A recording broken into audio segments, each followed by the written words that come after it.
All right, let's talk about anemias. Anemias are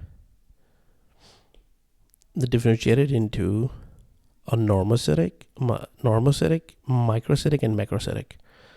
So MCV, normally we have from 80 to 100.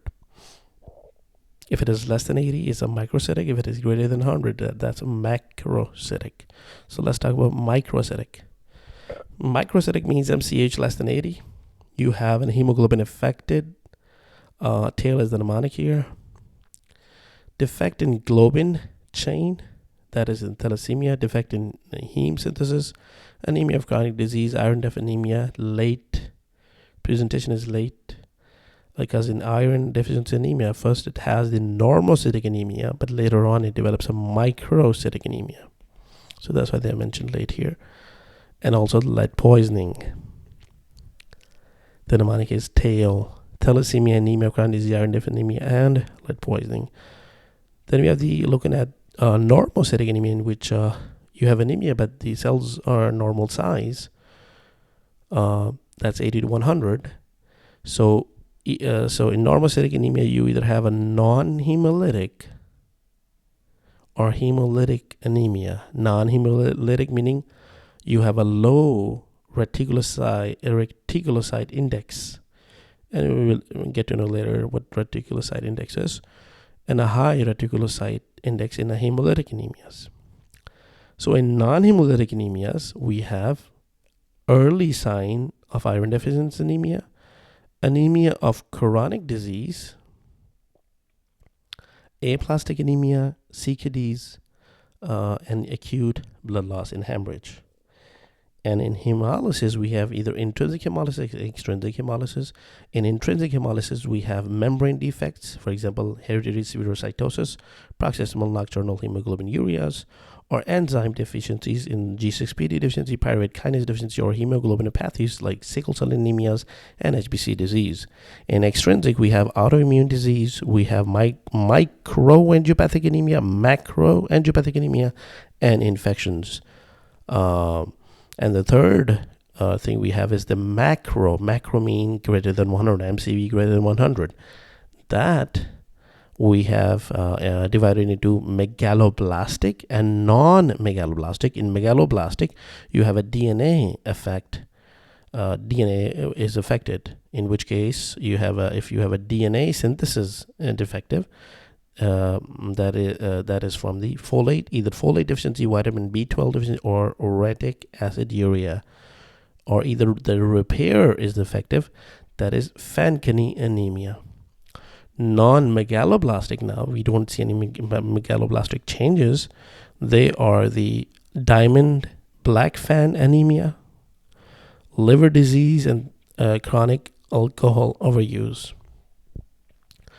So we were talking about this reticulocyte index. So let's just look at reticulocyte production index.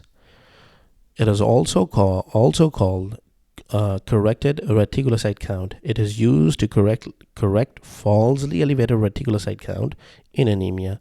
Measures appropriate bone marrow response to anemic conditions. Effective erythropoiesis. So what is it doing?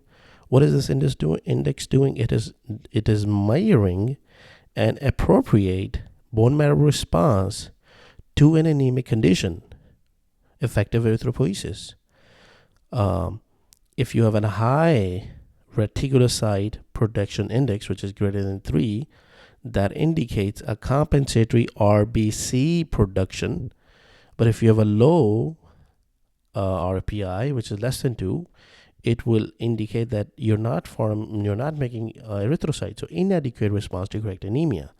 It could be calculated by an RPI equals percent reticulocyte count, whatever retics are, multiplied by actual hematocrit, divided by what's the normal hematocrit, divided by maturation time. Will give you an RPI. Normal RPI is going to be, so it has to be 2, right? If it is less than 2, that is inadequate, and greater than 3 is high. Okay. Now let's talk about one last thing, which is anemia. What signs, symptoms it's going to give you. So anemia, it really depends upon how much the hematocrit you have. And based on hematocrit levels, you will have symptoms. Okay. So if you have an hematocrit of greater than 30% to 35%, greater than this, then you have no symptoms. And if you have a hematocrit of 25% to 30%, you're going to have minimal symptoms, for example, shortness of breath and fatigue. But if you have a severely low hematocrit, less than 25%, there's going to be syncope, chest pains. If you have a low less than 25%. Okay, so that's pretty much with the symptoms of anemia.